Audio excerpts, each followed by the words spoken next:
আজ আমি তৈরি করব চিলি চিকেন। এর জন্য আমার লাগবে ক্যাপসিকাম, টমেটো, গাজর, পেঁয়াজ এবং এখানে 2টি মুরগির ব্রেস্টের মাংস নিয়েছি। আরও লাগবে কিছু চিকেন পাউডার, কর্নফ্লাওয়ার ও একটি ডিম। এখন আমি মাংসগুলোকে ছোট ছোট করে কেটে নিব।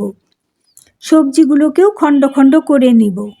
কাটা মাংসগুলোকে ম্যারিনেট করার জন্য দিচ্ছি 2 টেবিল চামচ আদা রসুন বাটা, 1 চা চামচ লবণ, 1 চা চামচ গোলমরিচের ফাঁকি, 1.5 টেবিল চামচ কর্নফ্লাওয়ার, 1 চা চামচ রেড চিলি পাউডার ও একটি মুরগির ডিম দিয়ে ভালোভাবে মেখে 30 মিনিটের জন্য রেখে দিয়ে একটি সস তৈরি করে নেব।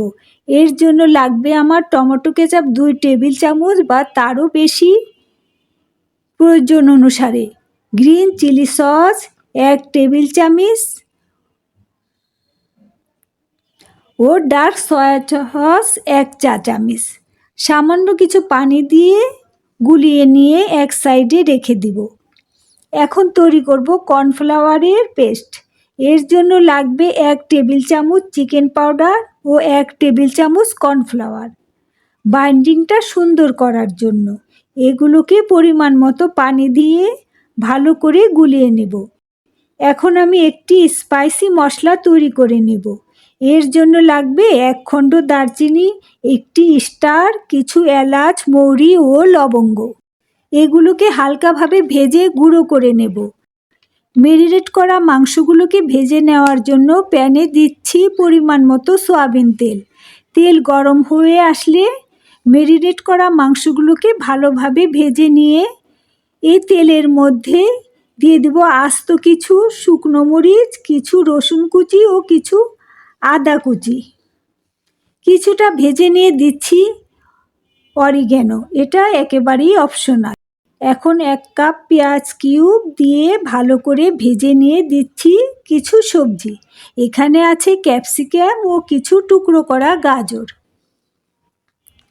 স্বাদ মতো লবণ দিয়ে ভালোভাবে নেড়ে এবার একে একে মাংসগুলো ঢেলে দিচ্ছি। এখন দিয়ে দিচ্ছি গুলিয়ে রাখা সস। এবার দিয়ে দিব 1 চা চামচ চিনি। শেষে গুঁড়ো করে রাখা সিক্রেট স্পাইসি মশলা। এই মশলাটা চিকেন চিলির স্বাদ আরও দ্বিগুণ বাড়িয়ে দিবে।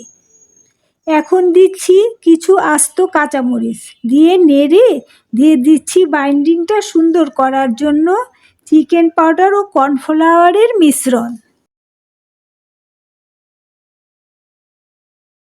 শেষে কিছু পেঁয়াজ পাতা ও ধনিয়া পাতা কুচি দিয়ে নেড়ে মিশিয়ে নিব।